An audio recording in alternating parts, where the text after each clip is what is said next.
Thank you so much for staying with us on this very special Valentine's edition of Wake Up Nigeria.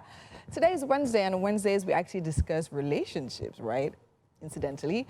And today we're going to be talking about reigniting the spark, improving intimacy and friendship in marriage. Now, I have here with me Oluwatobiloba Olumide Ajayi. She is a seasoned certified family life practitioner, a marriage and relationship counselor.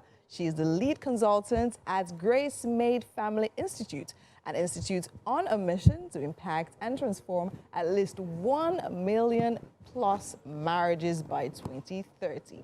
Welcome back to Wake Up Nigeria. How are you doing today? Thank you. I love your red outfit. Yeah, it's definitely on theme. Of course, Valentine's Day. And happy Valentine's to you. Same to you. All right, so tell me now. Last week we were talking about what was the conversation we had last week? Why people cheat. Let's leave that one. And yeah, today we're going to be talking about reigniting the sparks and friendship in marriage, intimacy in marriage. So now tell me, of course, it's Valentine's Day. A lot is going on for single people, for married people, and all of that. And funnily and interestingly, most married people, when I ask them about Valentine's Day, some of them are not, they don't necessarily see, especially in this part of the world, it's the single ones that is gingering. So is that also like part of the reason why we need to ignite exactly spark?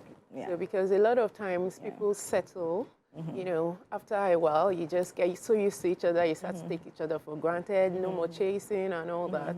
And so what happens is that you're not really celebrating those special days the way you used to. You're like taking each other for granted.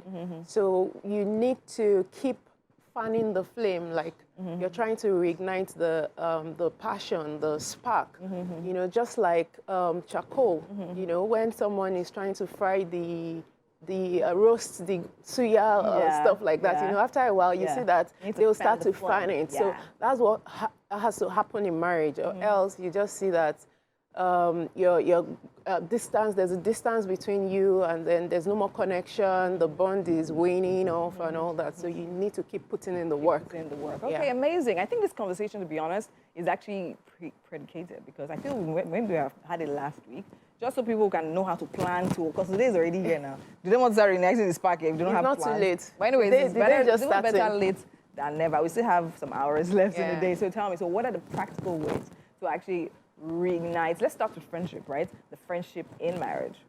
Okay, so because marriage also has to do with romantic feelings and, all that. For instance, we mentioned Valentine's Day, since today is Valentine's. Yeah. You give gifts, you celebrate each other on special occasions so that you feel special, both of you feel special. I think that the major thing is communication, actually. Because, you have to keep communicating, talking to somebody. That's the way you understand each other. And I discovered that a lot of marriages become transactional. So their communication is not deep. It's just, they're talking about bills, children, work, and all that. So they don't really talk about themselves, the marriage, their hopes and aspirations, what they like and what they don't like. They're not really vulnerable with each other. And of course, those are the basic foundations of friendship. So they have to keep communicating, and of course, you spend time together. Before to be somebody's friend, you need to spend time with the person. So you need to spend quality time.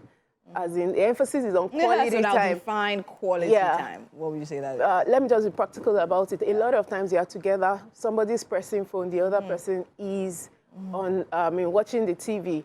And you discover that a lot of people are closer to people that are far away, somewhere else, than even the person in the same room with them, just because of social media and all that. So quality time means paying attention to the person, listening to the person actively, doing things together, shared interests, going out together and all that.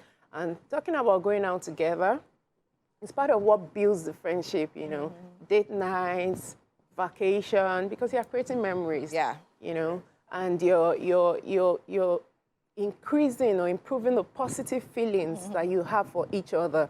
Because when you're out together, you're probably in the happier mood, and then you're talking, you're gisting, you're just having fun, basically. All right. Okay. So I think I get the idea and the grand picture of what you're trying to paint now. So So something that is prevalent in these times, right, is the fact that, I mean, on Valentine's Day like this, people see the show of love as really high priority. I mean, this one is surprising, this one with car.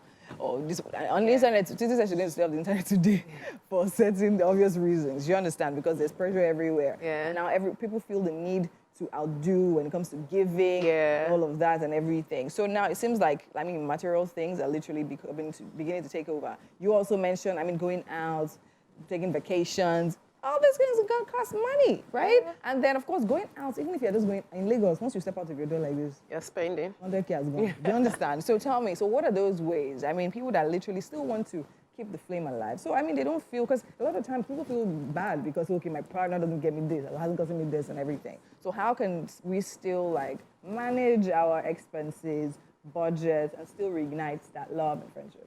Okay, so I would start by saying that you even need to learn your partner's love language. Because a lot of times a lot of people do not know their partner's love language. Is money. And they cannot speak it fluently. We might say that there's no big deal about it, but there's big deal about it. Because I want you to love me the way I want to be loved, not the way you want to love me. And a lot of times we give love the way we want to be shown. Receive it. Or receive love. So it's not everybody that is very big on gifts and going out and all that. Some people just love, you affirm them, words of affirmation, acts of service. Those ones don't cost money. You know, writing poems for somebody and dropping Post-it notes all around the house.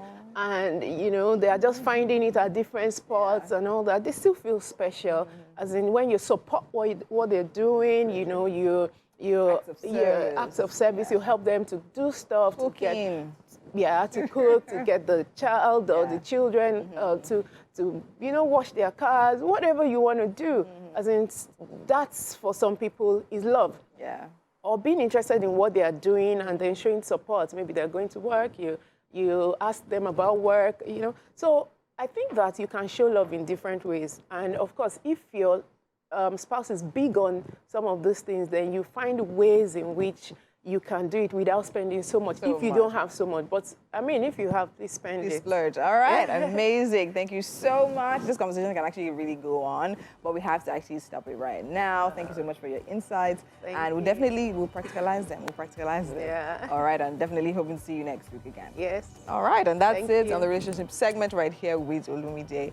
I mean, she has definitely dropped all the hints. So you guys should pick one or two and literally go all out for the ones you love.